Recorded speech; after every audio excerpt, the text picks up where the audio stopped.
Here talking to you about the 2 ways when I first was getting started in the online space, how I failed at marketing.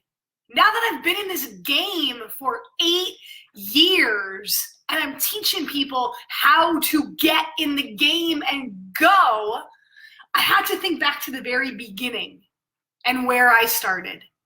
And the number one first mistake that I made was thinking, why me? Why would anybody want to listen to me? Why would anybody care about my stories? I'm not ready yet. It's not time. I think about the very first book that I wrote, Break the Mold. When I wanted to start to put myself out there, I wanted to start to get visible, I thought, well, a book is a safe way to do that because nobody's going to see me just yet.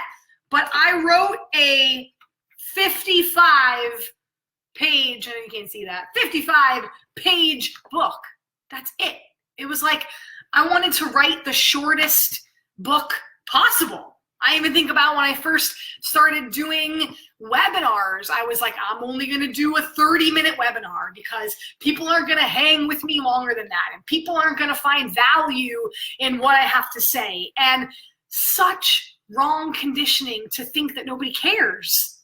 You've got to tell people why they should care. You've got to raise that necessity in people to say, now is your time to go. I've been through this, or I've taken people, those testimonials through this. Here's the results. Here's the proof. Let's go now. People do want to hear from you. They do want to know your results. They do want to know your systems. They do want to follow you and buy from you. You've just got to know that in yourself. You've got to know that in your core. And you got to do whatever necessary to get yourself there. For me, it was personal development, right? People say, I do personal development. Don't just randomly do personal development. Know what you're trying to get better at and aim your personal development at that. Maybe it's confidence. Maybe it's speaking. Maybe it's setting boundaries. Maybe it's self-love. Maybe it is business. Maybe it's marketing.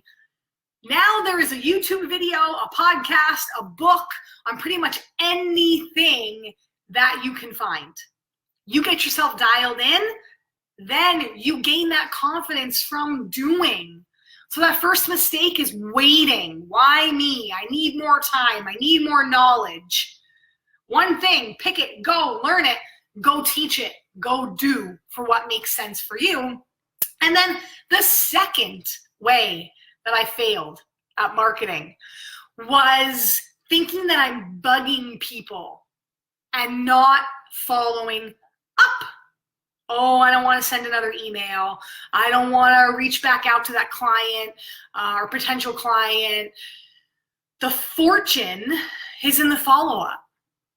Rarely do people make a move on the very first time they see you. We know this. If you put something out there once and you don't get any takers and you quit, then you're done. But if you follow up and you keep giving value and you keep offering and you keep giving a deadline, people will either eventually unfollow, unsubscribe, which is okay, or they'll buy. Because you go back to part one, you are consistent, you are relevant, you are giving value, you are teaching them. They come along in that journey with you and they buy.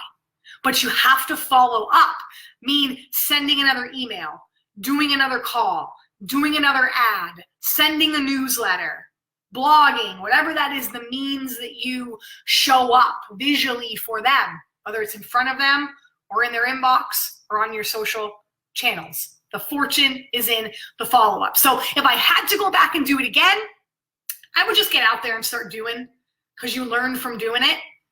You raise your confidence, you raise your own necessity by setting some deadlines and going to do it and following up with people. So those are the 2 tips I wanted to share with you today. If I can serve you, please head to www.lisapisa.com, and I will see you over there. Bye for now.